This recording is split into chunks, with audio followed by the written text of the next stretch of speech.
Hello there, and as usual, I'm Aaron from Let's Stay Gamers, and welcome. So today we're taking a look at this beautiful station, also known as the Ark Trading Outpost. Now this beautiful design is designed by Zurich from the Steam Workshop. Sorry if I butchered your name, but the link will be in the description, and I have to say it is a very nice civilian sort of design.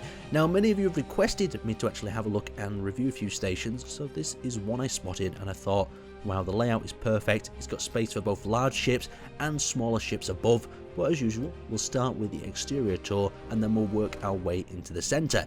So the first thing that really attracts your eye to this station is a combination of the glass and the shape. You can see as it's shaped like some sort of fusion core where we've got this massive circular cylinder in the middle and then it feathers out to the sides, and it has some really useful features. As you can see at the side, we've actually got a button control panel that accesses this connector here. Now I don't believe that button's wired up. Let's see if we've got any of these buttons that are actually wired. Here we go. And if I actually just pop my character over here, we can see I've got my 3D HUD. I can actually lower down the piston and I can connect it up to a various number of ships. So ships of different sizes can dock here and offload the supplies. That's really important for a trading outpost. You've got to imagine situations where you need, maybe one faction doesn't have any iron in the storage room and one faction has loads of iron, then they're going to come to this point and trade that resource, come to some sort of agreement. We've got a different sort of connector here as well. I'll just quickly offload this one with my suit. So if I press T on that, it should extend it slightly differently. So it means ships can dock at different sort of sizes. That one's more of a top-down one, where this one will connect up to the side of the ship. So it's been thought out very well. Now if we come into the centre here, you'll see that we've got this nice catwalk where you can observe what's going on. I'll switch back to my spectator view and pop back over here. See, the catwalk connects around through the station itself, and you can observe the numerous large platforms below. And now this is the second stage that I thought was very well laid out. Is we've got these larger hangar bays here, but we've also got these smaller platforms. Say you maybe just here for a quick supply run and then you'll be back off to the mothership. You can just land your small sort of Henry-like craft up here, drop off or pick up your supplies and then head on out, where the larger ships down here can be offloading, unloading with various different ramps and really cool bits of technology. Now up here as well, we have a color-coded sort of refinery, so I can only imagine how this would work. Maybe gold would be in the orange refinery, you'd have a different material in there, so when an actual shipment comes in, it gets offloaded into the correct area and you can load it into the correct area as well, so ships don't all have to connect through one point. They can basically take the time and make this system a lot more efficient. But I'll spawn my character in just here.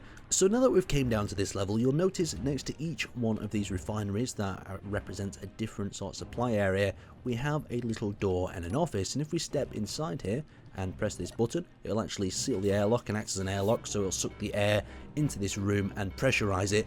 So once we enter into this next room, we can actually decide on a trade agreement. Maybe there'll be a representative in here for the people you want to trade with, and you can come here and discuss something on a neutral grounds without guns pointing at everyone's faces. But I can still imagine that the odd shootout might occur up here, as different sort of agreements don't go down too well. There is some guns up here in the rack. I don't think this is the safest place.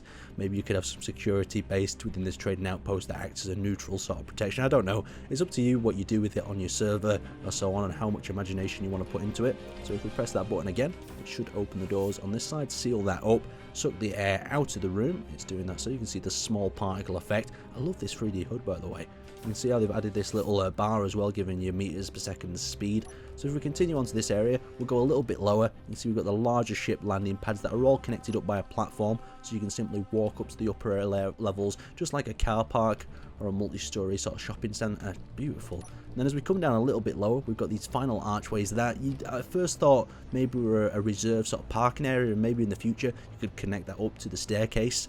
But at this stage, they're just an empty piece of space that looks after the refineries and reactors that are below. As you can see there, on both sides, we've got the cargo storage in this area as well. This is a little bit vulnerable to pirates, but at the same time, if you have good security on the station up above, who knows, there might be multiple factions here to also protect this trading outpost. Just a really nice laid out outpost, something for you to definitely check out. So have a look in the description, and I will see you